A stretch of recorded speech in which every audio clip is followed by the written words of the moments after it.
Hi, and welcome to the We Need the Roads podcast. And David, have you ever danced with a devil? I said that wrong, didn't I? Have I ever danced with a devil? A devil. Oh man, I dance with devils all the time. I don't even know what a devil is. I They're was great going to say, characters. have you ever danced with a devil in the pale moonlight? Have I ever danced with the devil in a pale moonlight? No, I have not. Have you? Because you know what the next line is? Because I asked that of all my friends. Was that from the film? That is from the original. No, that's from the original Batman from '89, man. Oh, okay. I was going to say. I knew you weren't going to get that. I knew it. I 100% knew you was not going to get that reference.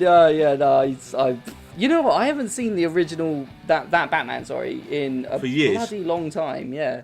I saw it a couple of years back again, and it holds up pretty well considering. You know, it's all everything's comic Dutch, book. Like it looks like a comic book, right? It's all filmed everything's like it's a Dutch comic. angles and Yeah. like really vibrant colours. But yeah, that was from Tim Burton's 1989 Batman film. And yes, dear listeners, you've tuned into our The Batman spoiler special. Now, I've seen this film twice, and David, you've seen the film, which is I enough have for seen us the to film. I know. And that is I went to the cinema and everything, Neil.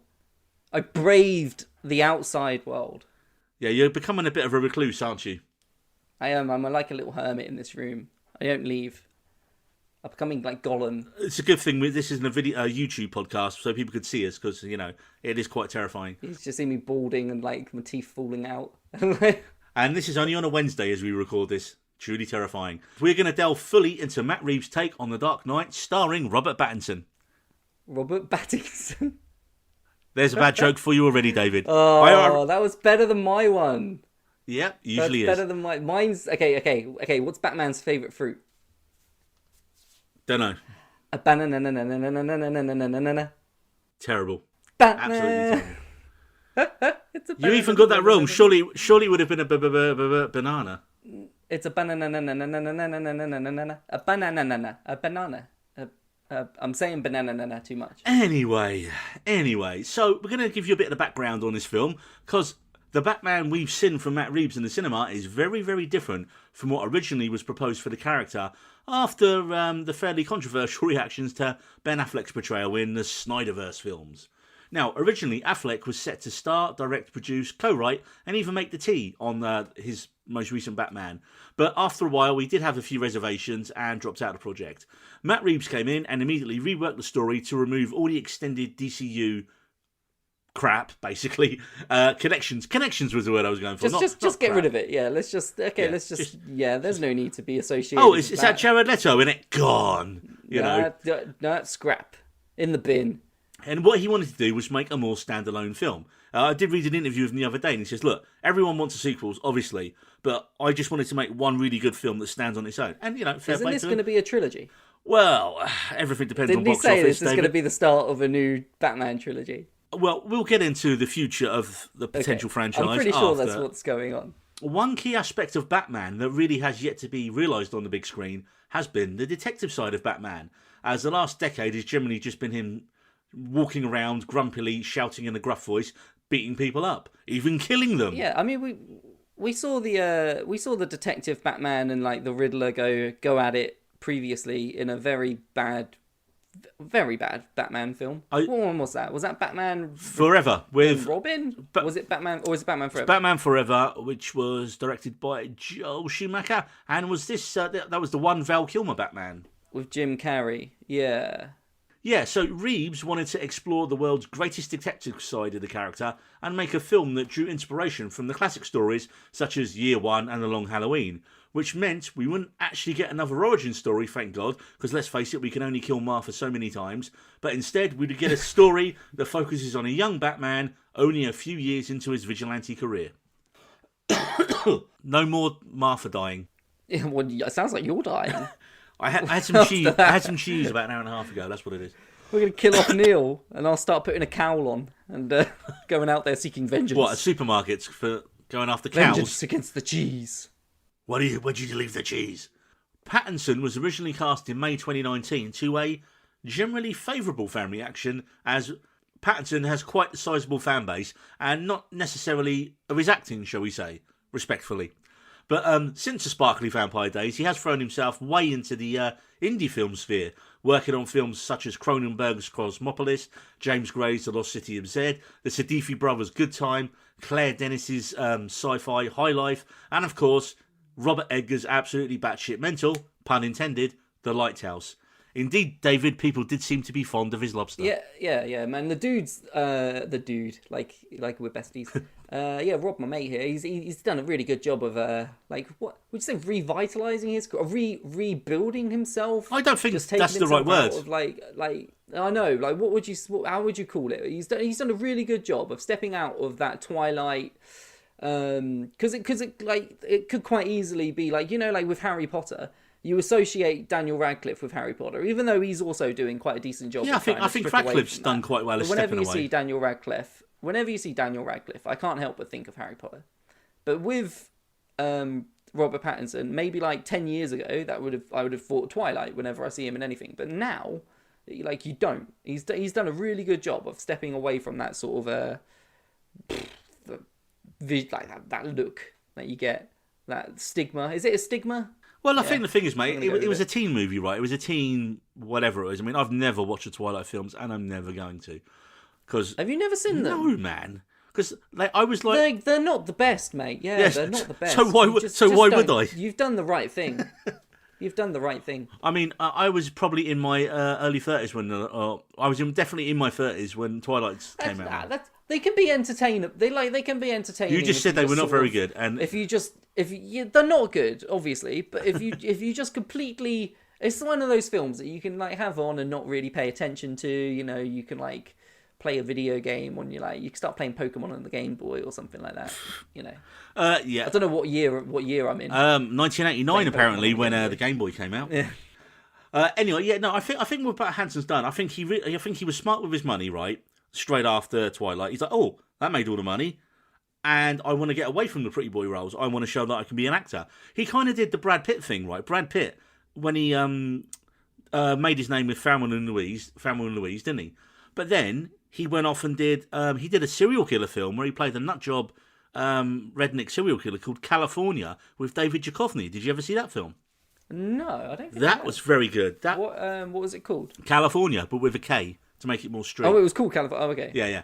And Duchovny was built to make it street. Yeah, and David Duchovny was like the main character in it. Then after that, you think he did Fight Club, he did Seven. They weren't exactly glamorous roles, were they? He wasn't doing that kind of right. Brad Pitt kind of went for the I'm going to do what I want kind of roles, and I think Pattinson's done that kind of same thing. I mean, he's definitely done that. I mean, he's worked with Cronenberg, man. Robert Eggers. I think because he's got that security, and he's that good an actor, which I think he's proved over these last decade or so. Since those films, he can take the roles he wants, and he's picked really well. I mean, not always. I mean, I haven't seen Cosmopolis, but apparently it was mad as a bag of fucking frogs. But hey, that's David Cronenberg, right? The Lost City of Z I've seen, and I didn't even recognise Pattinson was in it because he aged up, he had glasses, and he was the second role in the film because the main guy was who's the guy from the Sons of Anarchy, Charlie Hunnam. Charlie Hunnam was the lead in the film, and he was his best mate in it. I've seen a bit of High Life, and I did not know what was going on. Some intergalactic. I've seen a bit of it and then immediately turned it off. No, I fell off. And again, with The Lighthouse, I mean, The Lighthouse, again, first time you watch it, I think for a few people, especially me, I was like, what have I just watched? And the second time I was like, no, this is genius. And also, obviously saying that, he's before Batman, what was the last film he did? Can you remember? Before Batman? Last thing before Batman, without Googling.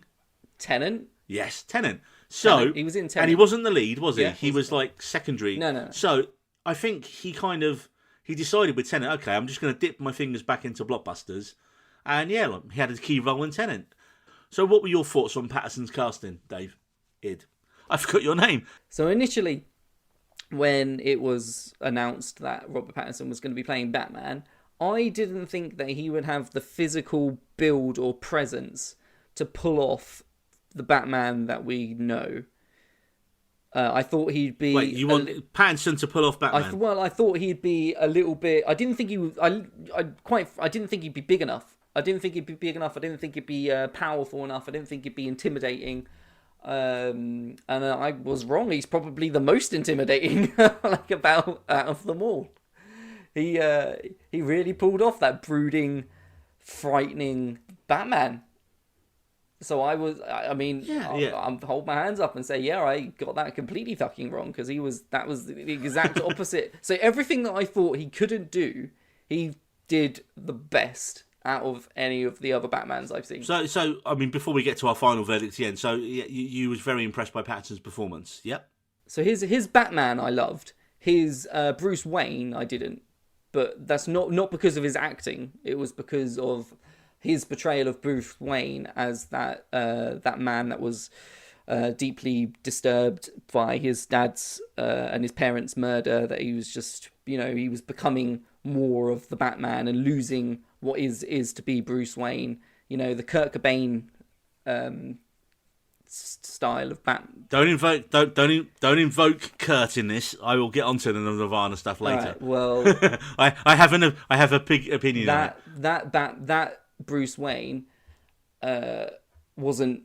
Well, he's not really Bruce Wayne yet. Is he? Wasn't He's my not the Bruce Bruce Wayne we know yeah, yet. That's it. No, because he hasn't become him yet, has he? He is 2 years into his career, and like he says in the voiceover, I've been doing this for 2 years, or something along those lines, and he's barely made a dent in it. So he's all like nihilistic. But he ain't been Bruce Wayne for 2 years. He'd been Bruce Wayne for however bloody old he was. I don't know how old the character's meant to be. But if you remember from some of the other Batman films, I mean, I think it's usually Alfred says, look, stop moping around, get out there and pretend to be your Playboy guy, because then that will put people off the scent that you're Batman, And he kind of does it, doesn't he? Bale does it reluctantly in, I forget, one of the Nolan ones. But what I was going to say, actually, is actually about the director as well, Matt Reeves. Yeah. Because, again, he wasn't really that well known before this film either. I mean, I did a bit of research, and do you know what he got his start working on? He got his start working with J.J. Abrams. Wasn't it? It was like 2000s. Early 2000s. I'm back in... No.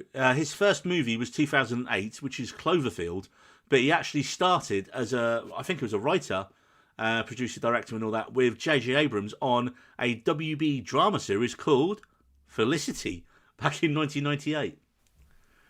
I've never heard of it. I'm So not there going you to lie go. to you. Have you heard of it? Kerry Russell. Yeah, Kerry Russell was in it. Okay. Have you watched it? That's why... no, because it was like a... I think it was like a Gilmore Girls type of thing, man. Yeah. Gilmore Girls like could a be fun. drama. Anyway, I was more a Dawson's Creek kind of guy, man, back in the day for those shows. But yeah, Cloverfield, 2008, and then he went on after Cloverfield to remake the Swedish horror film Let the Right One In, as Let Me In, which, you know what, really good film. That actually had Oscar nominee Cody Smith-McPhee in it. That was his debut as well, I think. And, I forgot her name, but it was the girl who played Hit Girl in Kick-Ass. And that was a really good film. Chloe Grace Moritz, yeah. That's the one. But again, there was absolutely no need for that film to exist. So I guess even 12 years ago, people still wouldn't watch films with subtitles, man. After that, though, he went on to helm 2 of the really well-received new Planet of the Apes films. He did Dawn and War of the Planet of the Apes. But then he spent 5 years, I guess, trying to get... Well, because obviously Affleck was going to plan this, so he must have been lurking in the wings like a bat himself, waiting for, like, Batman to be available. In the shadows. I am the shadows. Sorry, go on. This is going to be a little bit all over the place today, folks, because my notes are a little bit all over the place. So from there, I'm going to say, David, I bet I can guess what your favourite joke from the film is. My favourite joke? Is it the thumb drive one? Oh, I did know. Yeah. I did like that. Yeah, no, that did make me tickle. Yeah. I was going to say I can't remember a joke from the film, but yeah, no, that was good. No, I think it's got some darkly comic stuff going on in it, man. Like, it definitely no laughs in the cinema both times when I saw it. But I chuckled a couple of times. I was like, hey, that's oh, no one's got it. Like, no one's thought, because it's so dark and, like, you know, blackly comic in places. Actually, before we get into that part of the film, I've got an idea. What are your top 5 Batman films? I want your Bat ranking, totally off the top of your head. So I'll do your mine first to give you a bit of time. Okay. So at number 5, I've got Batman Begins. Mm. At number 4, I've got Batman 89, Tim Burton's first one.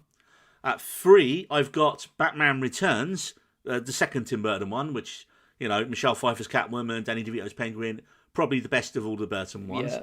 Number 2, which do I have, David? Is it The Batman or is it The Dark Knight? What do you think? This one, The Batman. Yeah, you're right.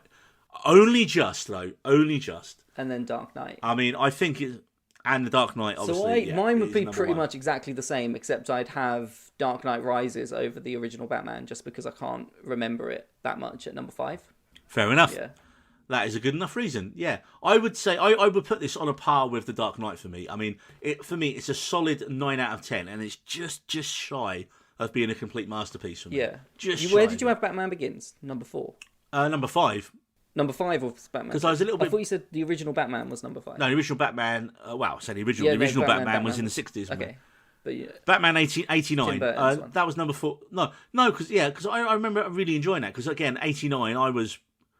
You know, probably just become- I keep what I said. So, Batman Begins, Dark Knight Rises, Batman Returns, Batman Returns. and then the Batman, this one, and then Dark Knight.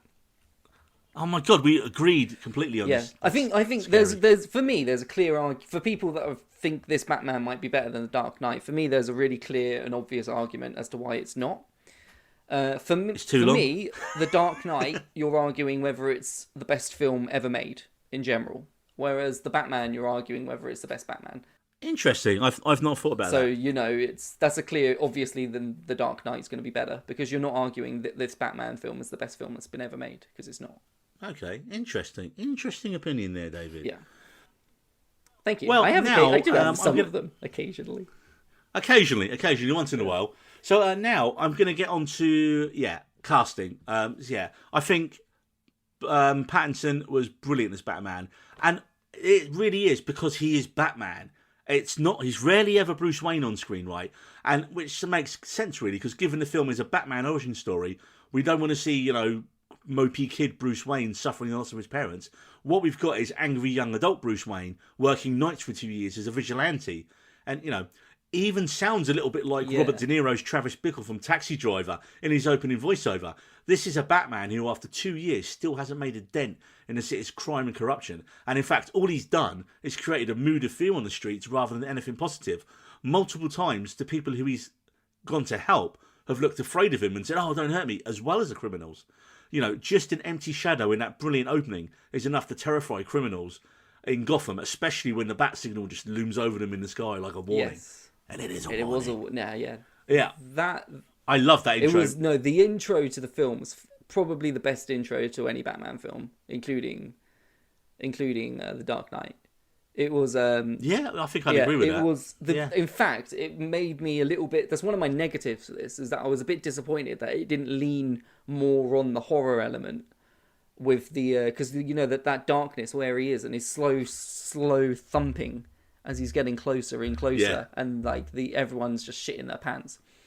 I was quite disappointed that they didn't lean on that even continuously throughout. That is he lurking in the darkness, and you just see a door opening. Is he behind it? You just see a dark corridor. Is he down there? That fear that was being dreaded into everybody. Yeah, but I think in this one he didn't need to because there was no one he was particularly stalking like that, was there? That's what I wish. You see it. But I just wish that was sort of continued in some manner throughout.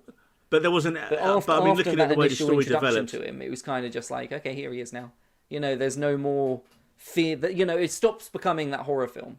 Whereas I'd have liked it to have continued with more of the horror film, more of the horror themes. But it's because they've established it there. We don't need to go back to the well again. But just because you've established something doesn't mean that you can't continue to be frightening and show presence through darkness.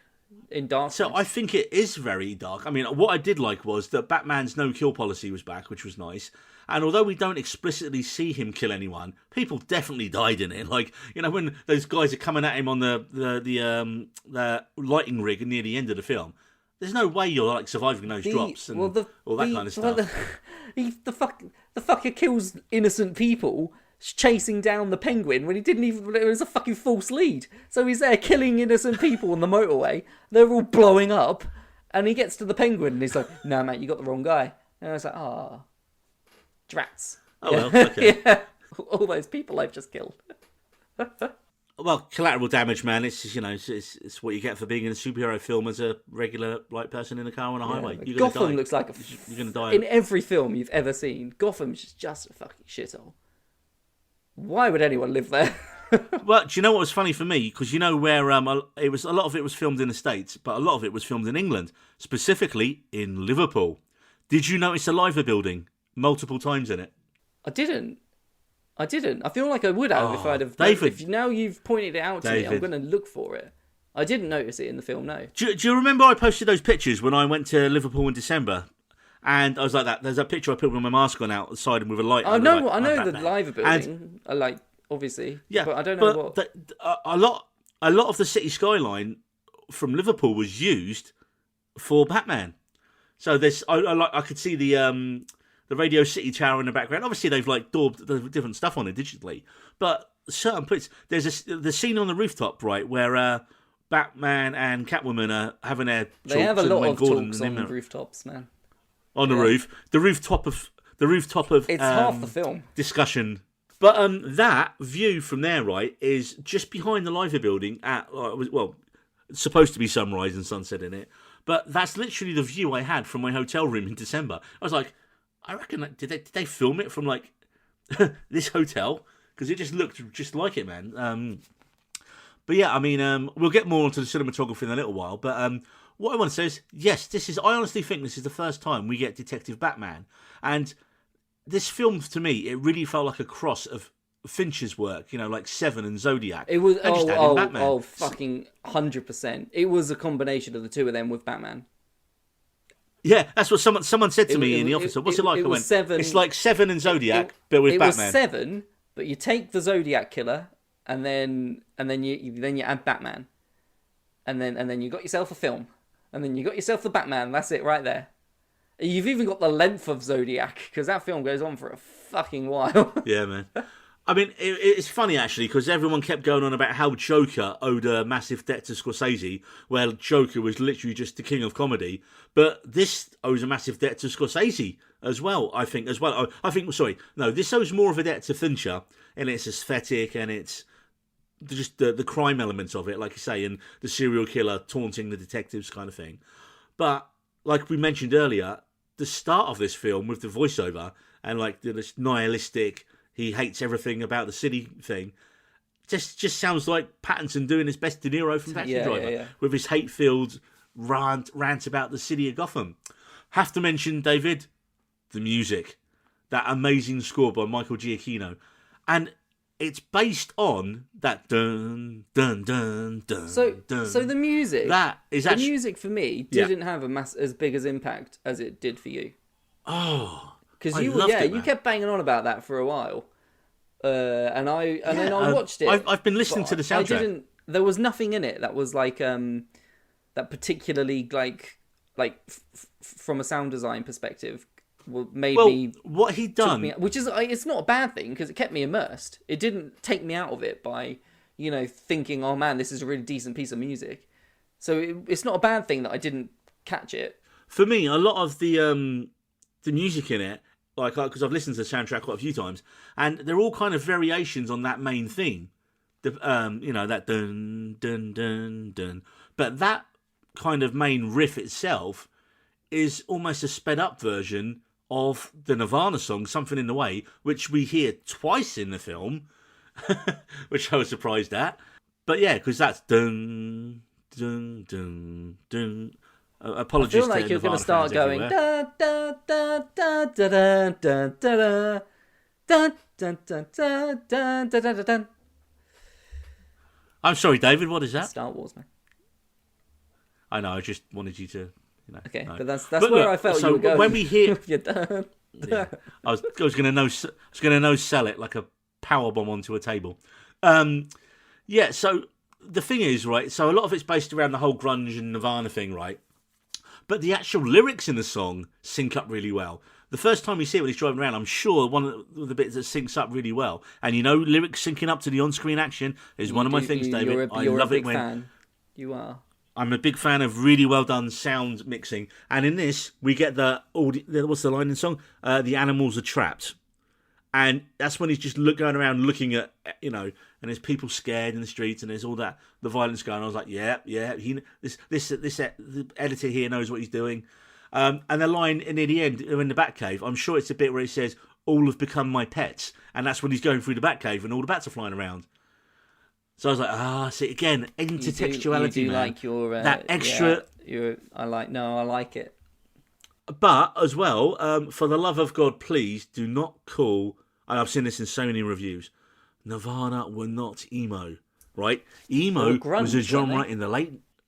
Exactly, David. Yeah. Your era was the emo era, right? Emo was a genre in the late 90s, early 2000s. What would you say Nirvana, was emo depending music on then? bands like Dashboard Confessional, Taking Back Sunday, that kind of stuff. Okay. Jimmy Eat World, to a point. Jimmy Eat But they all World? kind of straddled. Yeah, well, they kind of straddled different genres as well. I mean, again, when you get to a certain age, David, you just call all music. I don't know. with I'm not guitars as rock. big a music guy as you are, but I like. I like what I like. My Chemical Romance would be chucked in there, I suppose. Yeah, I can see Mike being certain. But here's the thing, right? Nirvana were grunge, or they were alt rock, or they were punk, but they were never emo. I mean, and Nirvana's last studio album was 1994, right? That was years before emo even really became a thing, right? So it just annoys me to my core. When it was Who's saying that it's emo? Some really bad reviews that have not done their research, man. I will not name and shame, but I was like, it's not fucking emo, it's grunge. Get it right, fuckers. What is describe grunge music to me? Is it sort of like anti-establishment? Is it what is it? What characterizes grunge? Well, it's more, I would say grunge music is more that kind of, it was kind of like an offshoot of like late 80s alternate rock and punk kind of fused together. The Pixies are always kind of looked at as one of kind of the godfathers of grunge. Nirvana and Kurt Cobain always said that he was like Smells Like Teen Spirit was his attempt at trying to write a Pixies song, and obviously, arguably, well, not even arguably, he did it better than they did in that thing.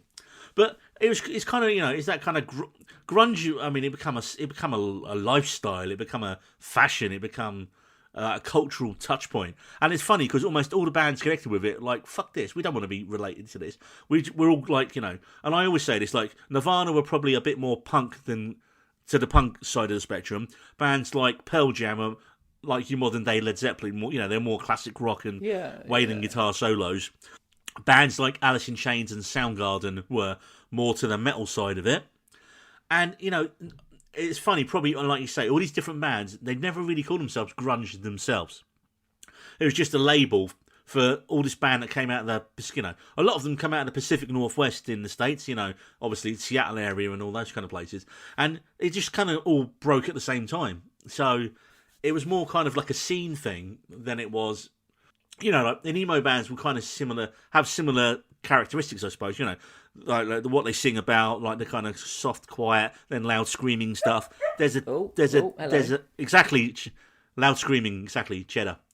But there's a style to emo, and obviously there's all different subgenres, which there is for all types of music. But grunge really was a whole bunch of different bands that didn't really sound that much alike, just stuck underneath this one umbrella because of where they were from geographically at the time. And this has been our grunge podcast today. Yeah, we've spoken more about that when we have Batman, I think. So I think we'll get back onto Batman. Back onto the cast. Zoe Kravitz, brilliant. Like, charisma personified as Selina Kyle. What I liked is they bring in the iconic parts of her character, being a thief, the whip, the cats, etc. But they do it in a more grounded way. And they give her a great backstory, tying her in as the illegitimate daughter of Falcone, who was brilliantly played by John Turturro. And they also hint that she's bisexual and that the Russian girl who was killed was her lover as well. So they hint at a lot of stuff with her. And I mean, I'm still torn whether I think she's the best Catwoman or Michelle Pfeiffer is. Because Pfeiffer was brilliant in it as well. So it's very hard for me to pick between the two. What do you think? She was the biggest surprise for me in the of how good she was. Yeah, because I don't think I'd seen her in much before. Generally, I can't think of anything else I'd seen her in aside from Mad Max. She was in Mad Max. Yeah. But she was the biggest surprise for me in the film, was how much I enjoyed her character, because for some reason I didn't think I would, just based off like the trailers. I thought her Selina Kyle would frustrate me for some reason. I don't know why. Maybe there's something I've got to look at myself for and be like, hey David, grow as be a better human being. I think it's probably because you remember how poor Anne Hathaway's version of it was in the Nolan trilogy. In the last and then Nolan there's one, what was the other one that we had that was my era? Oh God, Halle Berry in the film Catwoman. That doesn't. I don't remember that. That never happened, David. That doesn't exist. It's like when people. When people say about they're making the new fourth Indiana Jones film, right? Yeah. The fourth one. Yes, because. Oh, okay. No, okay, I know what you're saying. The Crystal Skull never happened. It's just a weird fever dream that we all collectively had that year. Well, anyway, And this will be the 4th film in the series. Yeah, her Catwoman. Well, she was rarely actually Catwoman. She was kind of the opposite to Batman, where you had Bruce, you had Robert Pattinson that was never really Bruce, and you had Zoe, who was never really Catwoman. She was more Selina Kyle throughout. Selina. Yeah. Selina, Catwoman / bar worker. Yeah. Well, anyway, she was probably the biggest surprise for me, and probably my favourite thing from the film, actually, was her... Actually, Paul Dano. Yeah. Let's talk about Paul Dano, my second favourite thing from the film. Let's talk Paul Dano, man. I mean, we all knew he was going to be brilliant in this, didn't we? We've said it before in the pod. Like, there was no way he wasn't going to knock it out. Paul, I don't think he's done anything that I've gone, you know what, that he's not really nailed that, or he's never done. He's one of these actors that's just fucking awesome in everything he does. Yeah, man. I mean, what I like is I love the start of the film, right? The start of the film, you're thinking, oh, this is going to be like Wayne Mansion or something. You know, that very opening shot, someone looked at him, looking, and it was him. Like the breathing, the lurking. And it's like he's a really cool counterpoint to Batman lurking in the shadows, isn't he? Because he does exactly the same. Yeah. But, you know, except for he is in the shadows, you know. When he's waiting for the DA, he's waiting for him outside in his car. When he's waiting to... And he kills, man. He actually kills people, which is... What annoyed me is not slightly, but I liked... I wish some of his Saw-style traps were a bit more realised, or we saw a bit more of it. Yeah, what the rat then again, trap, I suppose... that was a medieval-style rat trap that we saw. And the... But then again, the film was a 15 certificate, so I think anything more than that, I think they could have pushed it a bit more. They could have without pushed it it being a bit an 18, more. right? Yeah, they could have made him full realised, because he's obviously obvious comparisons to the Zodiac, who's a massive influence on how he played the Riddler. If people don't know who the Zodiac he was a notorious serial killer that was never caught. Who was it the 80s? 70s. I'm pretty sure it was New the York 70s. City. Yeah, New York. I think if you remember the film, everyone had really long sideburns, so I'm thinking it's New York in the 70s. Okay. That's something I should probably Way to check. profile a whole generation. I mean, it's too late now, David. I'm not editing out. If you've just got the completely wrong... It wasn't even New York City. It was California. Well, you got one part right. It was the 70s, right? Oh, no, you said the 80s. I said 70s. You were 0 for 2 there, man. I was 0 for 2. Who operated in Northern California in the late 60s. We were both wrong. But it went into the 70s, right? Maybe. Yes. Because they haven't caught him, so there you go. But anyway, he did like Jack the Ripper style media letters to the media and ciphers that have still never been solved, some of them. And he got away with it. So the clue cards, right, that he had, they all had images on them as well that I didn't even notice until I was reading up on it. So the very first one has an owl on it, remember? An owl? Yeah. Because it says who, isn't it? It's the riddle's who something, and it's got an owl on it. But of course, if you take the deeper meaning to the Batman mythology, the Court of Owls storyline that hasn't been done on the big screen yet, right? Okay, I don't know what that is, but okay. Okay, I'll get into that in a little bit. Another card hints at Hugo Strange, and another one hints at Poison Ivy. And I think there's another one, another character I don't know called Scarface, who apparently they're hinting at as well. So, yeah, there's those 3 little kind of things there. Well, sorry, I think there's 3 or 4 of them, actually, where apparently each of the cards is hinting at another potential Batman villain for a later film. I like it. It's just that extra layer, isn't it? Yeah. There's just that extra layer of thought that's gone into something that not people won't like. People like myself didn't notice that because I'm not a big Batman I didn't crazy that. fan. But people that are, well, I don't think it's notice it, and that's awesome. I don't even think if you're a massive fan, you'd notice it, because I've seen it twice, and I did not notice that until I was doing research for the pod. I was like, oh, shit, yeah. And again, they're all little hints at upcoming stuff. I mean, I was going to say as well, I mean, with... let's go back to Paul Dano as the Riddler, man. We're getting off track. I've got stuff, but I've got more stuff I want to say about Dano, but I'm going to say it at the end, so I'm going to we're going to come back to Dano, because I don't want to... I'm kind of trying to go from chronological order.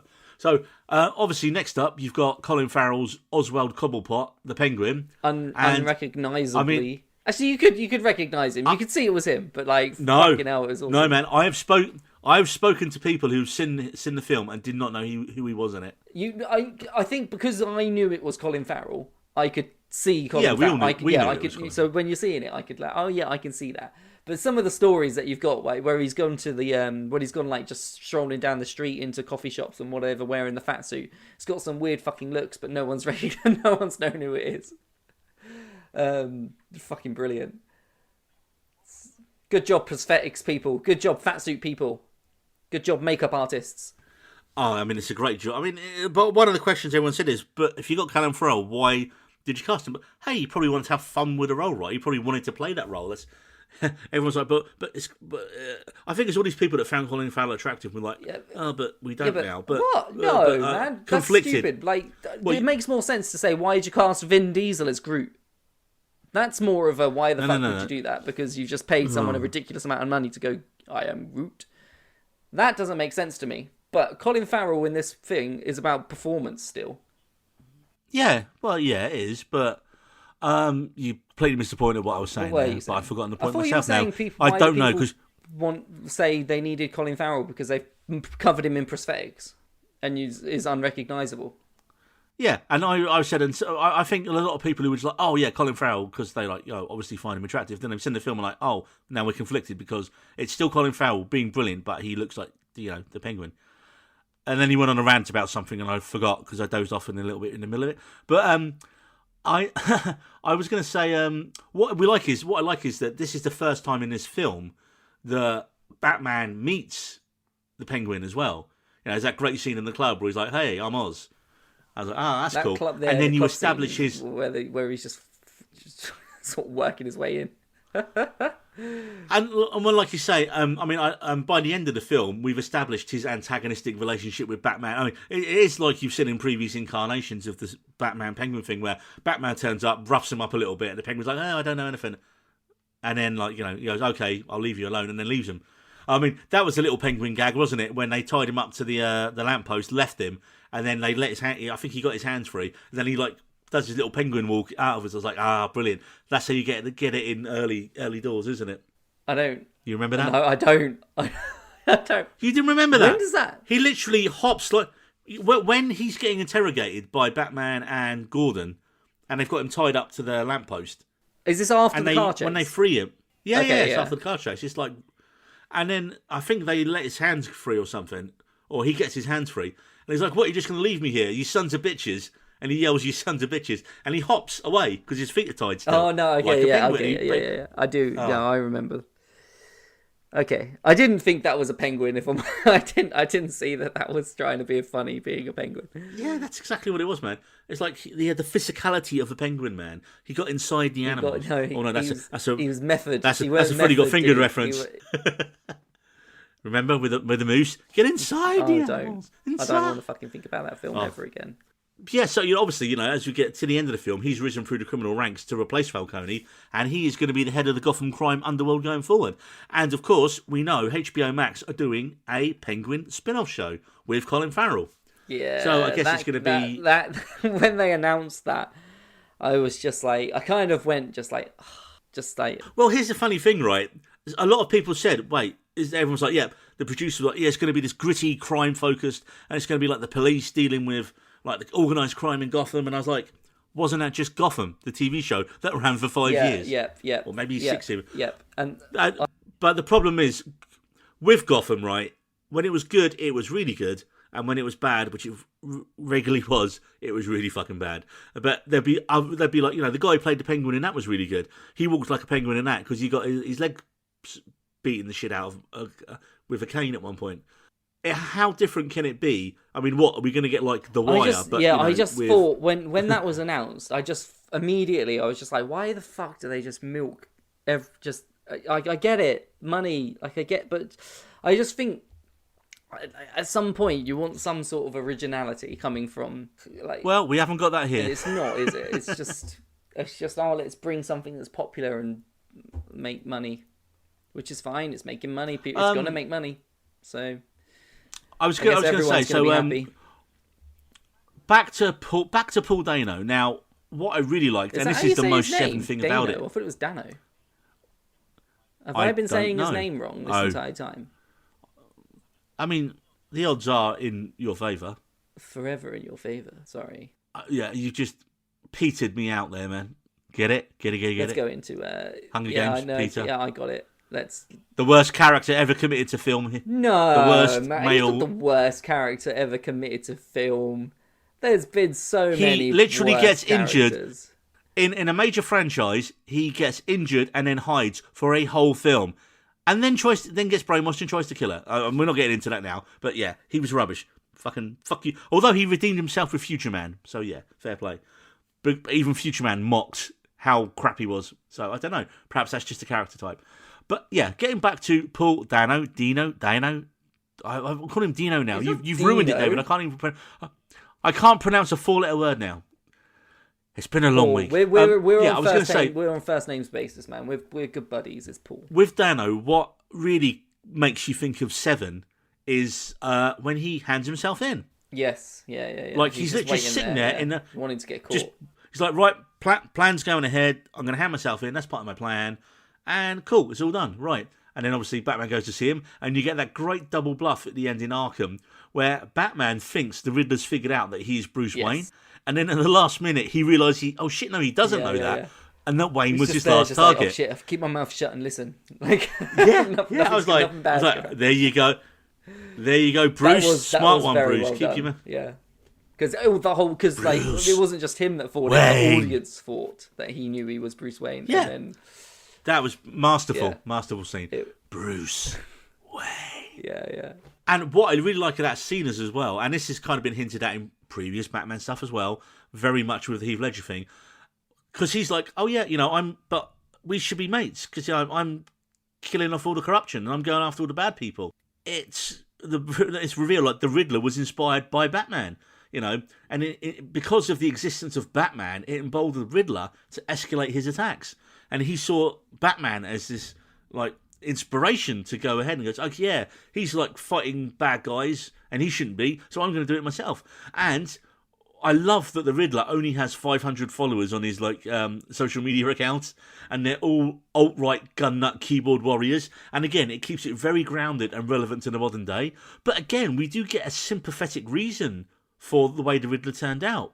He explains he thinks that Thomas Wayne was, again, it's not 100% confirmed because Andy Serkis says that in the hospital, that Thomas Wayne was indirectly responsible for the death of it's implied, the Riddler's father, who was a reporter who was going to expose information about Martha being a little bit Arkham. That was new, wasn't it? I did not know. That was a new addition to the thing, that Martha's maiden name was Arkham, and she's from a family of I didn't know that Arkham was that it was the Waynes and the Arkhams that founded Gotham or whatever. I'm not big on Batman lore. I've not heard that. I haven't heard that myself. I'm not massive on the lore, but I've not heard that. It's definitely not been mentioned in the films before that Martha was any related. I didn't even realise there was a family called Arkham. I just thought Arkham was Arkham Asylum. I knew Arkham Asylum. I didn't know why it was called Arkham Asylum. But that's so that was a big okay, that's nice. You're teaching me new things. I mean, film. There's that scene, isn't it, when Dano's saying he's like, sorry, Paul, when Paul's saying poor Bruce Wayne, yeah, the orphans, we're both orphans. You're living in a mansion. I'm sleeping on the floor. I mean, he hinted at some dark shit there, didn't he? About when the lights go out. I was like, and the rats chewing on his toes and that. I was like, oh, dude. Yeah, his he was Riddler and performance. He was so good. It was so good that it's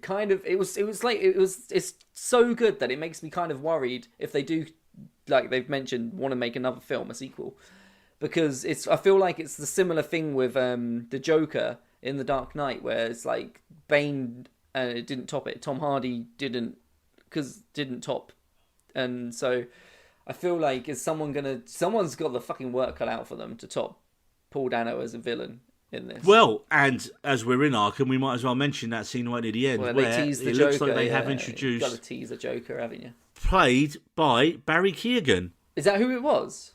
Yep, it's Barry Keoghan, confirmed as the Joker.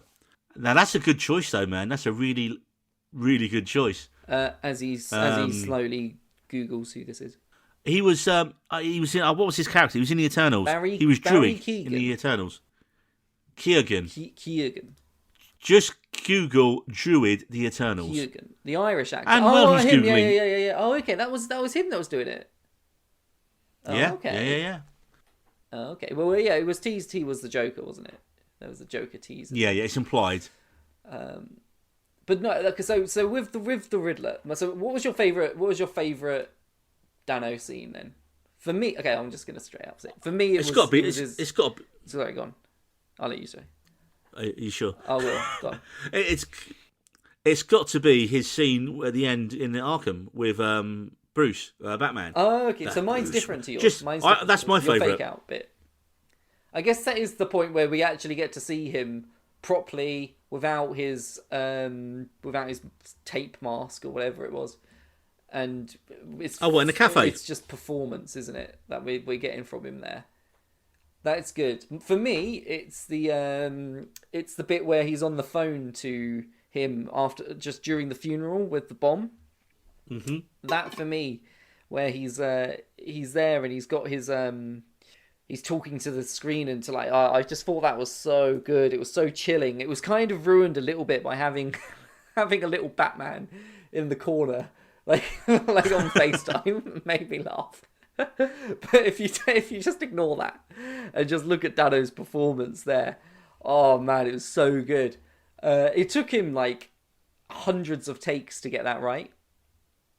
Really? So he was given the phone, and he was given a room and he was just let loose to do what he wanted, and he did it like hundreds of times.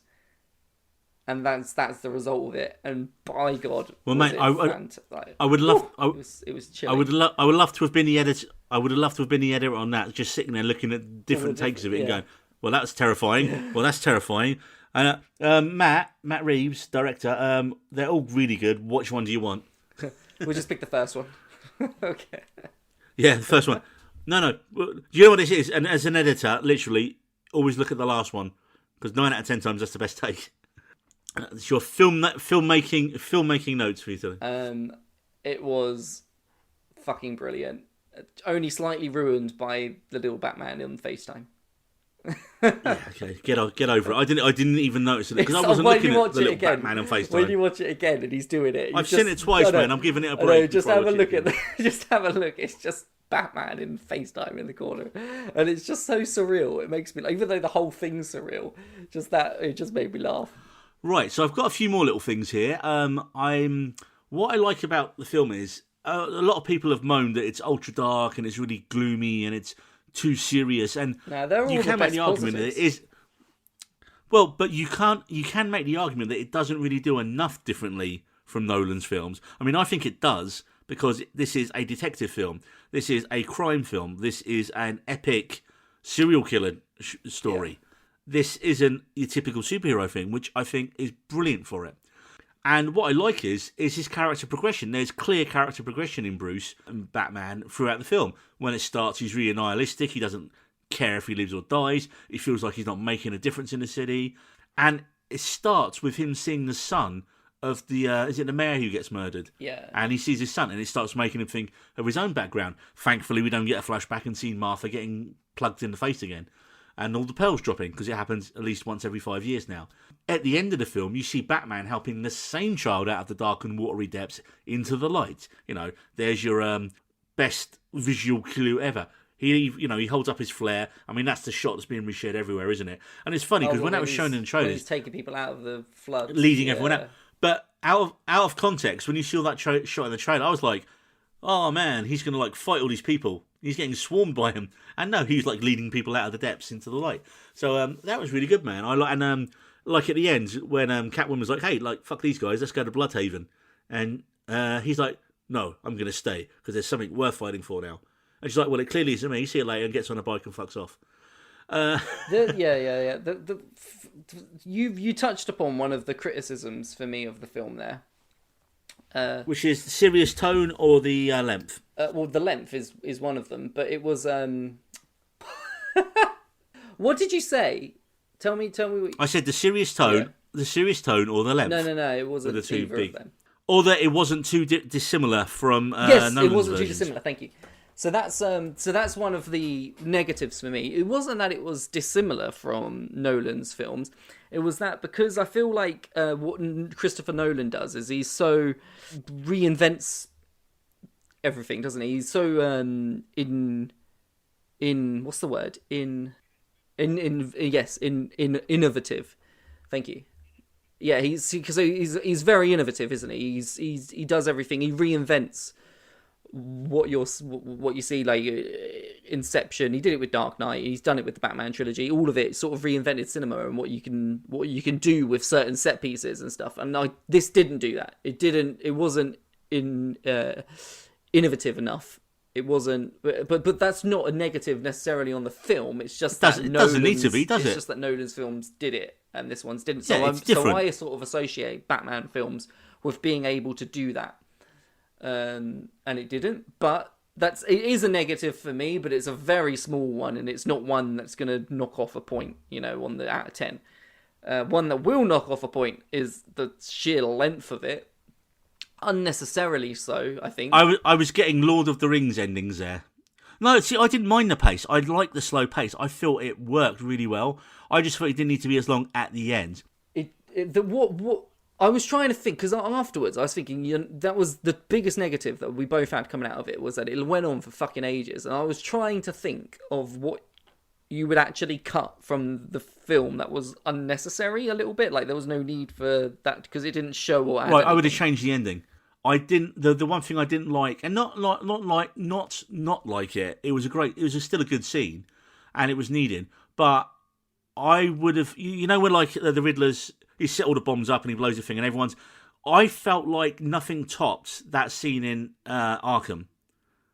Right, I thought like once he'd been caught, I was like, oh, and then it's just some of his followers and just a few gun the first time around. The film did dial it up to 11. Because the Riddler as an enemy, he went from just killing politicians and people that deserved it, or people that were corrupt officers and stuff like that, to right, and that doesn't make sense in a character point, the entire fucking city and killing potentially millions of innocent people and innocents.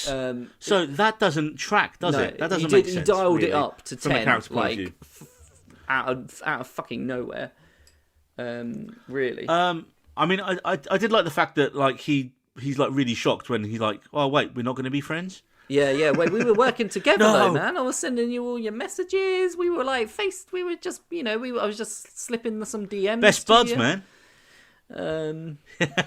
I can get you like some cheap masks at Army Surplus. Yeah, because you did my thing, man. You brought the corrupt criminal into the light.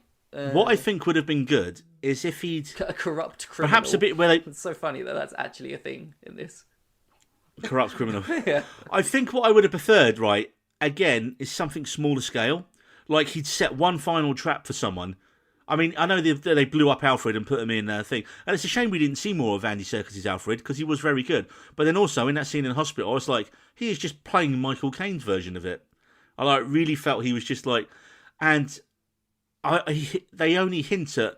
Because he's a younger Alfred in this, isn't he, still? Oh, yeah. So he's like, man, he's built... He's the one... They said that he taught Batman how to fight. Trained him. Exactly. So it would have been nice to see a bit of that. But I guess that's going to be in the next film, probably. But... I would have liked at the end, instead of like the whole, well, get everyone together and blow stuff up thing, which it did, for me, the peak of the film was that Arkham scene. Like nothing emotionally was well written. Falcone had been killed. Yeah, exactly. You've built up to Falcone. Yeah, like, what's Catwoman got to do then? There was no stuff, even though it was cinematic, like the cinematography and everything of it with the flare. It was gorgeous. It let the film not like massively, but it stops for me from giving it a 10 out of 10. It was on its way to being a rare, perfect film. Like everything in the film was as good as it could be. The thing, but then after that point, I was like, we're just going to a standard. I agree. But I agree. What I think would have been better and the more serial killer, like go back to 7, right? Well, in 7, the bad guy gets away with it. It's implied that it's, Gwyneth Paltrow's head in a box. Who doesn't want that? Does he kill himself? No, he gets Brad Pitt to kill him. Oh, yeah. So Brad Pitt becomes vengeance. What's in the box? Yeah. Come on, man. I remember. Yeah. But when he hands himself in, he's set one final trap. And they do the same thing in this. He set one final trap. But the trap is too... It does go too crazy compared to what we have been doing. But it's not thought out well, because it doesn't really work, right? It does work in that the bombs go off, no one stops them, and it floods. I was like, oh, cool, what's going to happen here? And then it's just a few guys shooting at people, like, randomly. It didn't make sense, that bit. The more I think about it now, that's a bit like... the other politician, wasn't it? That was the whole idea. Yeah, but then that could have been done...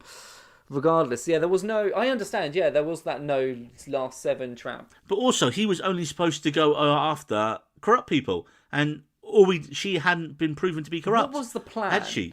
What was... what was the plan? I'm asking you. What was the plan? So, aside from having his followers, which is great, that there's had these people that have been sort of turned into more of a villain, because it was implied that when the guy said "I'm vengeance," it was the guy from the beginning. That So that's it's implied that Batman isn't actually helping while he's beating up these criminals. He's creating a bigger monster. But I did say that about 20 minutes ago. I know. Yeah, I'm just saying. I'm just reiterating it. Reiterate. But I forgot what I was saying now. Yeah, clearly. Well, no, because you interrupted me. What I was going to say, I think a smaller scale ending would have been good, where someone was kidnapped and set in a trap and he had to get there and figure out the riddle, and it could have been connected. I mean, I think perhaps it could have been Alfred, right? Because Alfred's the only person who knows who he is. So you could have had but then, then that doesn't work, because he doesn't know Batman is Bruce Wayne. So that doesn't work. God damn it. Or it could have just been, I don't know, it could have been Gordon. Kidnapped Gordon, right? He knows him and Gordon are mates. It wouldn't have made sense to have kidnapped Gordon. Because Gordon's a good guy. Yeah. I know, yeah. Okay, but it needed to be something smaller scale. Insinuate that he is corrupt in some way. By being kidnapped and no one knows why, except for the Riddler. It should have been Catwoman, because she's a thief. And a gangster's daughter. But she's... But we can't have her being the damsel in distress. And she's also... I know she's also not big enough as she's not important enough. Why would anyone? Everyone that was killed. Yeah, and he's not, and Riddler's not aware of their relationship. So yeah, it's. If you compare it to The Dark Knight, there was not that scene where. That was the ending. Wasn't it? He catches him and then he's just left there hanging. I would have, if they'd had more. Actually, if they'd had more balls, they still could have done it without. I think the followers maybe. Perhaps they could have done it where. The bombs go off and he has to rush and just save people from it, and by the act of him saving people is what it makes him go, I liked that there was the followers, because it showed, like we mentioned earlier, that there's a bigger beast that he's feeding. We've got more followers than the Riddler has, which is also quite scary. We should start our own cult. No, we are not starting a cult, David. That's not going to happen. I don't like. No, I mean, just because I wear glasses... Yeah, but how many followers do you have to start your own religion? I mean, I'm sure we can Google it, but I don't want to do that. I'd love to be God. What I do want to talk... That'd be the best. God. You'd be closer to Dog, mate, to be fair. Dog father. What I want to talk about, as well as we get close to the end here, David, is the cinematography, which was amazing. And do you know who it was done by, David? Do you know who it was? I'm sure you're going to tell me. It's our old friend Greig Fraser. Do you know what he did? I'm sure you're going to tell me. His last film? You don't know, do you? BAFTA-winning Greig Fraser, June. Oh, this was his little film in between June, mate. I did know this because we spoke about it at June. Yeah, on June. On another podcast. Yeah. Yes. Yeah, this was his film in between doing June Part 1 and Part 2. So I think if there's any justice, man, he's going to win the Oscar in a few weeks' time. And I think he should win it again next year for The Batman. I mean, again, we haven't seen, obviously, all the films coming out this year, but we're in March now, so 3 months into the 12. And, I mean, this is just the best-looking film I've seen this year. It's raining all the time, man. I mean, that was just Liverpool, to be fair, in December when I was up there, so they probably didn't have to turn it on too much. Yeah, the film's look is beautiful. And just the colour palettes was... With your oranges and your reds and your blacks. The slightly muddy bat signal, like it's not crystal clear in the other films. It's not white. It's not a white light. It's like this grey, dirty, yellowish colour. And I mean, the dude is the shot for me, the shot of the film. Well, one of the shots of the film, because there's so many great ones, is that upside down shot from the Penguin's car with the explosion behind him and the fire, and Batman walks out of the fire up to the Penguin. I mean, that is just what an amazing sequence. Fraser truly is a master of his craft at the minute, man. Also, did you know the Batmobile? What that was based on? Well, I knew it was a heavy muscle car, and I knew he was trying to make it into some sort of beast monster thing, but I don't know what it was based on in terms of. So Matt Reeves has said it was based on Christine, the killer car from the 80s Stephen King film called. Do you know what the film was called? Yeah, Christine. So I've got a few little bat facts here that I've done a bit of research on as well, mate. And these are like theories as well for stuff for the next film as well. What was the green stuff he injected with himself at the end? Because that looked like stuff Bane used previously. It was literally just a lot of theories of just there was adrenaline. Well, that's what I thought it was. I thought it was some sort of adrenaline shot that he gave himself, but it was kind of like, I've got this magic cure for myself here. There we go, Batman, and then he was back again. It literally was his I'm Batman juice, wasn't it? Yeah, I think with stuff like the green juice, where people might be theorizing what it is, that's probably something that you're not going to get an answer for, like ever. Even in the next few films, I don't think they'll be touched upon again. Maybe it might be, but it wouldn't surprise me if that's just sort of a narrative device that's used and not brought back. Yeah. Well, and one other little theory is people have speculated about, are we going to have Robin in this universe? And a lot of people have said, oh well, could the kid who he saves, the mayor's kid who's now an orphan as well, be Robin, and would they change his background completely? Oh, which Robin would it be, man? There's like 5 of them at this point. Don't like 8 of them die, or I don't know. There's like they usually die. Yeah, how many die? Like how many Robins have there been? There's been like 3, right? I don't know. There was Chris O'Boring in Batman and Robin. No, I mean actual Robins, like as in the one like because there's like Dick Grayson. There's 2 on it. There's Grayson and then there's the other guy who's a dick. But not Dick Grayson, but he's just like an arsehole. He's the one in Titans, isn't he? There's loads of different Robins, right? Like there's loads of different backstories. So they could just make up their own backstory for him if they wanted. Well, I'm always annoyed that they didn't have the balls, the studio, to go and do a Batman film without Batman and have Robin take over. Because obviously at the end of The Dark Knight Rises, Joseph Gordon-Levitt, we find out his name's Robin, and he finds a Batcave, and then it ends. And we're like, oh, cool. Are we going to do that then? Oh, no, we're not. I mean, Gordon-Levitt was like at his peak right then, in those couple of years around that time. Like, he easily could have, if they had the guts to do it, man, done a Robin origin story, and obviously, I don't know how you would bring in a new Batman into it and all that. That's probably where they can break the story in that way. But what they do mention at the end of the film is Bloodhaven, where it's just where Catwoman's going off to steal stuff. And in comic book lore, Dick Grayson, after he's quit as Robin, moves to Bloodhaven, and that's where he becomes Nightwing, their version of Batman. So they are hinting at potentially, we might get a Robin at some point in the series. I just think at the end as well, one of my other little cons of the film, I mean, this is my third con. Yeah, these cons are all nitpicky stuff. Because the film is brilliant. Yeah. It's all small. So my 2 main cons, as we mentioned, are that the fact it's a little bit too long. You could shave some of the scenes, and I don't think the film keeps its peak after that Arkham scene. And at the end, sort of 20 minutes or so, isn't as good as it isn't up to the level of the rest of the film. But my third thing is, and as good as Barry Keoghan's going to be, do we really need the Joker again already? Right? Wouldn't it just be nice to have a Batman trilogy without him? You can't. I know what you're saying, but you can't not. If you've got the Batman, you can't not have the Joker. Well, I read that Pattinson and Matt Reeves like the idea of doing Calendar Man. Right.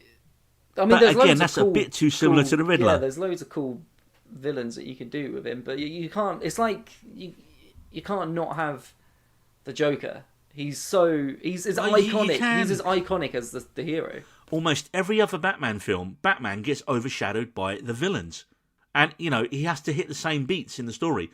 Oh, it has to be the Playboy bit, then so it has to worry about someone finding out his identity. And in this one, it's not. It's all on, the focus is on him. And that's why he is he's Bruce Wayne in 2 scenes maybe? the outside of the Batcave. He goes to the funeral and The hospital. I can't even remember the other one. The hospital. Yeah, that's it. The whole rest of the film, he is Batman, and that is great. And this is the first film where I feel the focus really is on him as the main character. I mean, the hint we should have got that because the film is called The Batman. And like I said, Keoghan will be really good as a Joker. He is a really. If you want to see him be absolutely terrifying, watch another film he's in with Colin Farrell, The Killing of a Sacred Deer. That is a fucked up, disturbing film, and he's very fucked up and disturbing in that. Because they left that ending so sort of like, oh, is it the Joker? Isn't it the Joker? They've left themselves wiggle room to recast as well, potentially. If they don't think they'd recast. Why would you cast Keoghan and not proceed with him? I don't know. But I'm just saying that option is there. You could have, if they weren't set on who it was going to be, you would have just framed it in a way where you don't know who it is. You don't know who it is. I couldn't tell that was him. Yeah, but his name's in the credits, man. It just says unnamed prisoner or something like that. But come on, man. They all start laughing. It's clear. He's clear they're setting him up to be the Joker. Yeah, I know. Yeah, right? It's clear that. But like you said, you don't really see him, and you don't really. So it would be easy to recast. I know they've said about. I mean, we're not having Bane back again too quickly. Although that green stuff potentially you can. I'm glad that the Penguin was back because we didn't get the Penguin in Christopher Nolan's one. Did we? What I think you could do really well in a sequel, though, and they hinted it here, have the same villains. Have the Riddler and the Joker team up and get out. And then, you've got them two. And he's also got to worry about the rise of the Penguin. Batman 2, Rise of the Penguin. Yeah, and you don't really need to introduce any other characters in. I mean, I think that would be the smartest thing to do. Just stick with who you've got, right? Obviously bring the Joker into it, have him escape and just right, see you later, and then have him start causing chaos the rest of the time, but have Batman against the Riddler again, maybe. Yeah. And he's been driven to, and you can almost see the scene now where they're face to face again. He's like, well, literally what we were talking about, where he's like, well, why did you you killed innocent people at the end there, so you're a liar and all that kind of stuff. And that could be, and the fact that Riddler wants to become his friend, and it's like in Gotham, the Riddler and his character in that was in the TV show. He was a computer forensics guy who worked at the Gotham PD. Ed Nigma. Yeah, I know. I love it. Yeah, of course I like you what they're doing there. Edward Nigma. Yeah. And he was like, and you kind of felt sorry for him. And he's then, well, it's Edward Nashton in this one, isn't it? Was it? Yes. Okay. Yes, it was. You could jump forward a couple of years, couldn't you? You could jump forward a few years in it. You could have Batman a bit more comfortable about it. He's like, hey, I'm happy Batman now. And, he could start doing the Playboy stuff and then, Selina comes back. There's loads, man. They could go down as any route they wanted. For some reason, right, I can't get it out of my head, and I haven't seen this anywhere, but if you bring in Poison Ivy, right, just have her be an eco-terrorist. You can totally see it, right, can you? Greta Thunberg. And that's literally what I thought. It's like cast Greta Thunberg as Poison Ivy. And that's just... Oh, that's good. Oh, dear, man. Well, I think we can wrap this up now, David. Last thoughts on The Batman from you? That it was so close to perfection that it was painful a little bit. And I'll give it a 9 out of 10. Yep, I agree with you there. I'm so close to being a perfect comic book film. I think the rest of the year has got a lot of lifting to do. I mean, we've got Doctor Strange 2, which... Again, we were worried about Spider-Man No Way Home being a bit too timey-wimey and all over the place. But Doctor Strange 2 is definitely up there with all the stuff it's got in it. Do you know what? My mind's gone blank. I couldn't even think of other superhero films coming out this year at this point. There's more TV shows, aren't there? Like Moon Knight and Miss Marvel.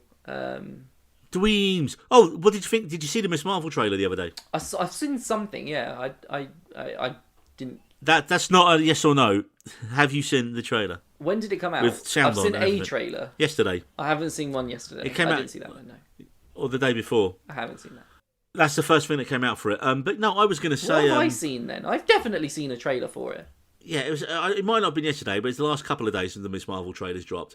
And do you know what I got, man? I got a real Spider-Man vibe from it. I was like, it makes perfect sense because all the other superheroes in the MCU and all that, they're all men and older men generally, aren't they? Or older women as such. Well, not like Brie Larson's old, but there's no teenagers. The only kid amongst the thing is Spider-Man, and now you've got I forget the character's name. Kamala Khan, that's it. You've got Kamala Khan, who, and I love the story. She's like a Captain Marvel fangirl. So I think this could be a really good show. I mean, it's weird. There's such different styles, isn't it? You know, you've got Moon Knight and Miss Marvel coming out, and they're so different tonally.